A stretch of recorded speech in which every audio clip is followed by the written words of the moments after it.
Bonsoir tout le monde, ici Monsieur Cacahuète et Zou qui est à côté. Aujourd'hui, il y a aussi Carla, il y a Neige, il y a Token, il y a Butter, il y a Terence, il y a Philippe et il y a les 4 juniors. Ce soir, nous sommes vendredi 13 décembre 2024 et déjà 23h32. Dans ce nouveau...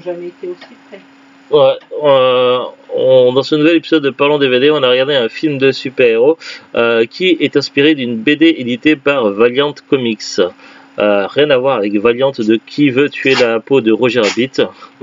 Petite référence comme ça. C'est vrai que tout le monde connaît les plus grands groupes de BD, c'est-à-dire Marvel et DC Comics, et un petit peu certains qui connaissent peut-être Dark Horse.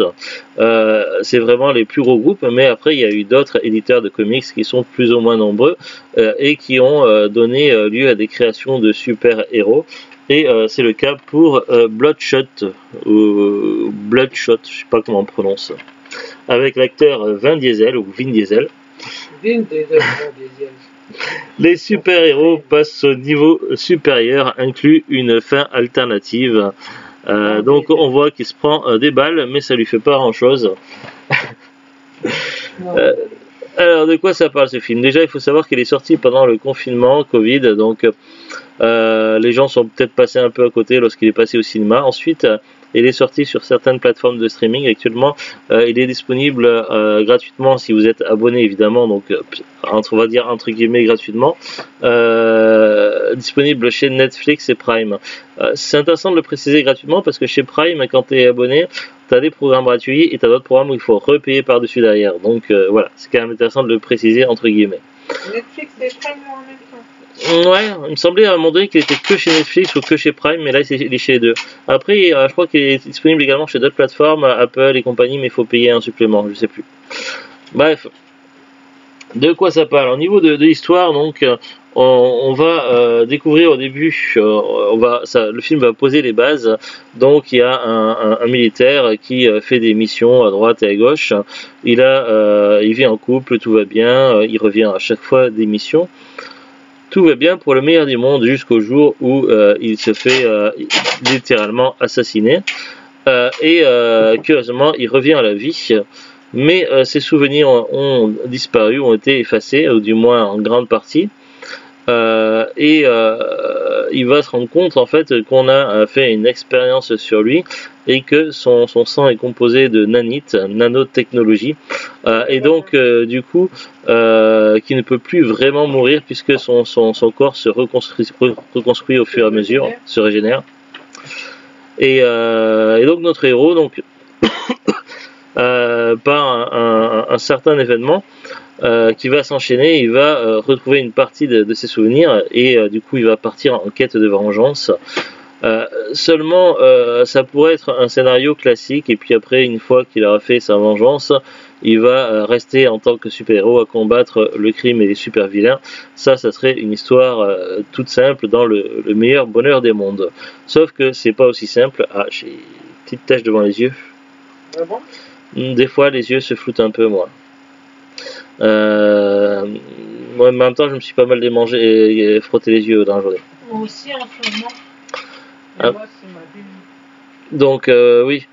Donc tout ça n'est pas si simple que ça. Il va s'avérer qu'en fait que l'histoire est beaucoup plus complexe que ça et qu'il se retrouve au cœur d'une machination et que notre héros va devoir apprendre à différencier ses ennemis de ses amis et à se sortir de cette histoire. Donc je ne rentrerai pas plus dans les détails pour ne pas spoiler le film, la base, sinon ça serait un peu dommage. Par contre le scénario m'est très familier. Alors je sais pas trop comment ça se fait, mais toujours est-il que c'est vrai depuis des années je suis un petit peu ce qui se passe sur les sorties de films au cinéma. De quoi? Non mais moi c'est autre chose encore. Donc toujours est-il que je suis depuis des années ce qui se passe un peu dans les sorties de films grâce au site internet Allociné. Du coup je regarde quand il y a des films, je sais pas trop ce que c'est, je regarde les bandes annonces et je me dis ah ça peut être cool et puis du coup je me les note pour un jour peut-être l'acheter le DVD ou quoi. Et il y avait un film comme ça que j'avais trouvé qui était assez typique, je crois que c'était un film indépendant, qui était sorti quelque part entre 2013 et 2024, mais je ne sais plus quand, et j'ai complètement oublié le titre de ce film. Toujours est-il que le scénario me semble pratiquement identique au scénario de Bloodshot, sauf que le film était beaucoup plus vieux du coup, et au lieu que ce soit cette fois-ci un ancien militaire, c'était un policier, donc ça se passait dans les forces de police, un policier qui était abattu, et finalement il y avait une expérience qui avait été faite sur lui, il revenait à la vie, mais je crois qu'on lui trafiquait sa mémoire, et puis du coup il y avait une histoire de vengeance. Vous voyez, le scénario est quand même assez similaire de base, même si après il y a des différences. Du moins, c'est ce que j'avais cru en comprendre sur la bande-annonce, mais j'ai fait des recherches et j'arrive pas à retrouver le nom de ce film. Mince alors. En tout cas, rien à voir avec Robocop. Ne me dites pas Robocop parce que je ne parle pas de Robocop. Robocop, c'est encore plus vieux. Du coup, on reprend ce film, on va lire le synopsis qui est au dos. Donc, vous voyez, c'est un DVD tout simple, acheté en supermarché il y a quelques années, lors d'une promotion. En général, quand j'achète les DVD en hypermarché, c'est quand ils sont à 5 €. Ou alors, style 3 DVD pour 15 €, donc 5 €. Alors, Ray Garrison, rien à voir avec Garrison de South Park, parce que déjà Garrison de South Park il a des lunettes et c'est pas du tout le même personnage. Donc Ray Garrison, oui non, dans South Park c'est Herbert Garrison, important de le souligner. Donc Ray Garrison, Vin Diesel est un soldat tué en mission, ramené à la vie par RST et non pas MST. Donc ramené à la vie par la RST Corporation, l'organisation l'a transformé en super-humain. Des nanotechnologies coulent désormais dans ses veines, ce qui le rend pratiquement invincible. Pratiquement. Il est plus fort que jamais et peut guérir instantanément de ses blessures. Mais si la MST Corporation contrôle son corps, RST, petite blagounette, contrôle son corps, elle a également la main sur son esprit. Ray ne peut plus distinguer ce qui est réel de ce qui ne l'est pas, mais sa mission est de le découvrir. C'est pas sa mission, c'est tout simplement que c'est son objectif à lui, mais on lui dit pas tiens on va te troller, on va te donner des fake missions et on te donne une vraie mission que tu dois découvrir quelle est ta vraie mission parmi ces fake missions. Non, c'est tordu, mais c'est pas à ce niveau là quand même, sinon ça serait vraiment du troll absolu. Format du film 2.39, 16 neuvième, compatible 4 tiers, 1h45. Voilà, il y a une fin alternative en VO STFR et puis il y a des scènes longues qui sont rajoutées en plus dans les bonus.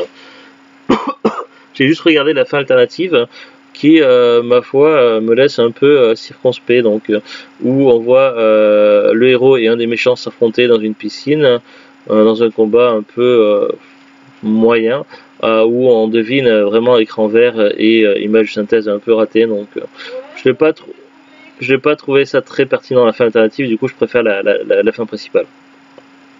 C'est normal, la fin alternative elle n'a pas été finalisée. Ouais, mais des fois tu as des fins alternatives qui sont ouf, comme par exemple Evil Dead 3, l'armée des ténèbres, où normalement il récite la phrase mais il y a une erreur et finalement elle se retrouve dans le supermarché à son époque et il y a une sorcière qui apparaît, il la combat, fin normale. Fin alternative, comme il s'est planté dans la formule, et il se retrouve non plus à son époque mais dans un futur post-apocalyptique où finalement on est en plein air de glace et il est le seul être humain à la ronde et du coup c'est encore pire. Donc voilà, pour le coup j'ai trouvé très pertinent la fin alternative de Sam Raimi sur Evil Dead 3. Allez, on va regarder maintenant Wikipédia. Wikipédia, go, power. Alors, Bloodshot, film américain réalisé par David S.F. Dave Wilson, sorti en 2020. Il s'agit d'une adaptation cinématographique des comics Bloodshot, publié par Valiant Comics. Bon, après les synopsis, on va passer. Catégorie forcément action, science-fiction.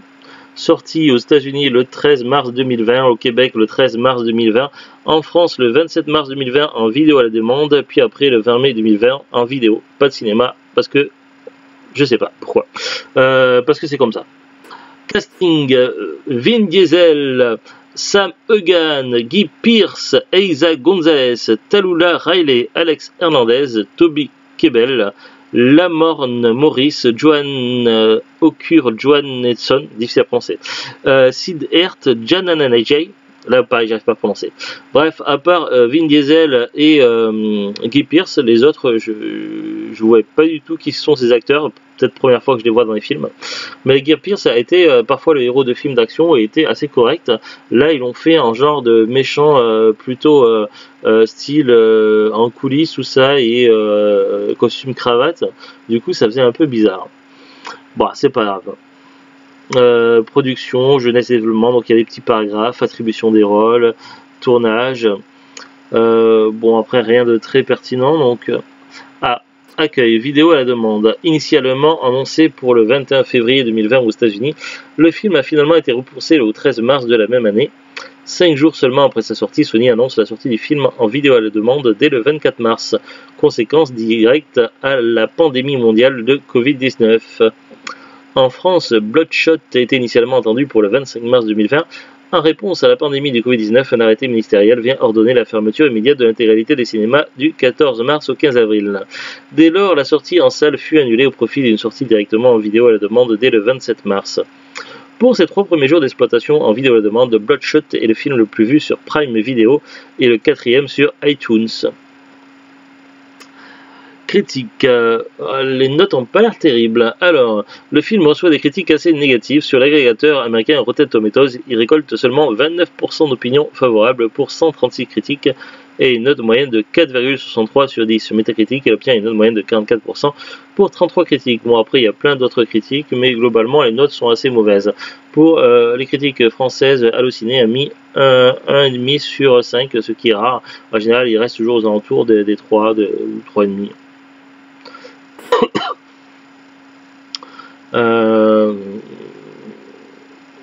Bon, apparemment le film n'a pas super plu. Pas grand chose de plus en dire. Moi, du coup, je vais en dire moi ce que j'en ai pensé, parce que du coup, c'est vrai que j'oublie un peu parfois de dire ce que je pense des films, quoique ça, je sais plus. Après, j'étais tellement concentré sur tous les problèmes rencontrés pour mes vidéos que je n'ai peut-être oublié les fondamentaux, donc j'en suis vraiment désolé. Qu'est-ce que j'en ai pensé finalement de Bloodshot? Zou, qu'est-ce que t'en as pensé, toi? Bloodshot, elle dit ouais. Zou, elle dit ouais. Moi, Bloodshot, au niveau technique, effets spéciaux, tout ça, c'est vraiment très correct. Au niveau doublage VF, aucun problème. Le film est assez cohérent d'ensemble, même si le scénario n'est pas franchement ouf, parce que c'est pour moi du scénario que j'ai déjà pu voir parfois dans certains types de films ou séries. Oui, c'est pas forcément le genre de film que préfère Zou, mais voilà, donc pour dire que moi j'ai suivi le film d'un bout à l'autre, ça m'a plu quand même, mais j'ai pas trouvé vraiment original au niveau du scénario, c'est un peu dommage. Après, les pouvoirs de Bloodshot du héros sont vraiment très intéressants et c'est vraiment plutôt bien fait. Certains aspects du film ont fait penser un peu à Jake 2.0 et aussi à Chuck, mais après le côté où il se régénère, tout ça, ça pourrait faire penser à d'autres choses, d'autres éléments, mais j'ai plus forcément les mots en tête. Bien que ses pouvoirs sont plutôt cool, je sais pas si c'est le mélange Vin Diesel plus les pouvoirs, mais je trouve que ça manque un peu de cohérence, je sais pas. Du coup, Vin Diesel dans ce rôle-là, il est pas forcément, c'est peut-être pas forcément l'acteur qu'il aurait fallu prendre pour ce rôle-là, puisque du coup, je l'ai pas trouvé très charismatique en tant que. Après, c'est censé être un anti-héros à la base, mais quand même. Donc voilà. Le film est correct, ça se laisse voir, et puis évidemment c'est à voir dans sa collection quand on collectionne des films de super-héros comme moi, mais c'est un film que je pourrais voir une fois à l'occasion de temps en temps, mais genre une fois tous les 5-10 ans quoi, mais voilà, c'est pas un classique comme ce le serait pour moi un Jurassic Park 1 ou autre chose quoi, où il y a même d'autres films de super-héros qui sont quand même beaucoup plus intéressants. Donc voilà, je suis assez mitigé dans l'ensemble. Disponibilité DVD, donc film acheté en supermarché à Cora il y a quelques années. Il semblerait que le DVD commence à être un peu difficile à trouver, mais pas le Blu-ray. Donc j'ai pas trouvé de fiche de l'édition française du DVD sur le site Amazon.fr. Du moins expédié et vendu par Amazon. Par contre, le Blu-ray est toujours disponible, expédié, vendu par Amazon pour 14,99 € avec une jaquette un peu différente. Ma foi, la jaquette est plutôt bien faite, bien stylée. Et vu que c'est un film qui repose quand même en grande partie sur les effets spéciaux, le format Blu-ray peut être une bonne idée. Donc pourquoi pas. Après nous on l'a déjà DVD, donc j'ai pas vraiment envie de le racheter en Blu-ray. Après j'ai regardé quand même sur d'autres sites un peu pour vous donner une idée de la cote du DVD en lui-même. Je suis passé par Rakuten. Le DVD tout seul, édition française, on peut le trouver sur Rakuten neuf à partir de 6 €, d'occasion à partir de 2,50 €. Il y a également un bundle qui existe avec ce film Bloodshot et Triple X, où on peut le trouver neuf à partir de 27,99 € et d'occasion à partir de 12,98 €. Après, il y a d'autres fiches où on peut trouver DVD d'occasion également à partir de 4,99 € ou alors à 3,50 €. Rien à voir avec le monstre du Loch Ness, autre référence à South Park. Voilà, bon. Du coup, le DVD, je pense qu'avec le temps, il va prendre de la rareté. Est-ce que les prix vont se stabiliser sur ce film-là, étant donné que c'est pas un film culte ou spécialement recherché, même s'il sera pas forcément réédité, je pense pas qu'il va prendre une cote monstrueuse. Et surtout que les gens qui cherchent ce film-là vont certainement privilégier le format Blu-ray. Donc voilà, j'ai pour l'instant aucune idée de la cote, mais il doit être trouvable certainement entre 6 € et 10,09 € chez les vendeurs particuliers ou pros. Après, ça dépend évidemment des offres. Est-ce que le DVD peut être trouvé peut-être encore dans certains supermarchés neufs à des prix corrects? Peut-être, c'est possible. J'ai pas l'impression que ce soit beaucoup vendu, donc à voir. Donc voilà, pas de conseil spécial à dire sur le film, donc correct, mais pas fou dans l'ensemble.